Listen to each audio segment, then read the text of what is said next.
నారాయణపేట జిల్లాలో పర్యటించిన తెలంగాణ సీఎం రేవంత్ రెడ్డి పలు శంకుస్థాపనలు ప్రారంభోత్సవాలు చేశారు.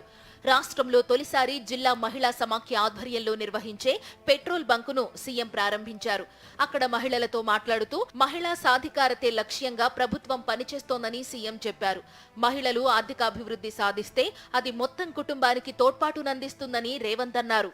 అన్ని జిల్లాలలో ఒక జిల్లాకు ఒకటి పెట్రోల్ బంకులు ఇచ్చి ఏర్పాటు చేయాలి. ప్రభుత్వ భూములను ఎక్కడెక్కడ ఉన్నాయో వేయండి, మంచిగా బాగా వ్యాపారం జరిగే దగ్గర చూసి వాళ్ళకు ప్రభుత్వ భూమి ఇద్దాం. దానికి అవసరమైన పెట్టుబడులు ఆ బీపీఎల్ కానీ ఐఓసి కానీ ఏ కంపెనీలు ఉంటే ఆ పెద్ద కంపెనీలతో మాట్లాడదాం. జిల్లా కేంద్రంలో నూతనంగా ఏర్పాటు చేసిన మెడికల్ కళాశాలను సీఎం రేవంత్ రెడ్డి ప్రారంభించారు. నర్సింగ్ కళాశాలకు శంకుస్థాపన చేశారు.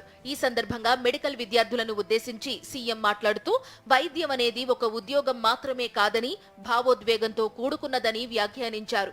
మారుమూల ప్రాంతాలకు విద్య, వైద్యం అందినప్పుడు అభివృద్ధి సాధ్యమవుతుందని, మెడికల్ విద్యార్థులు కాలేజీని అభివృద్ధి చేసుకోవాలని సూచించారు.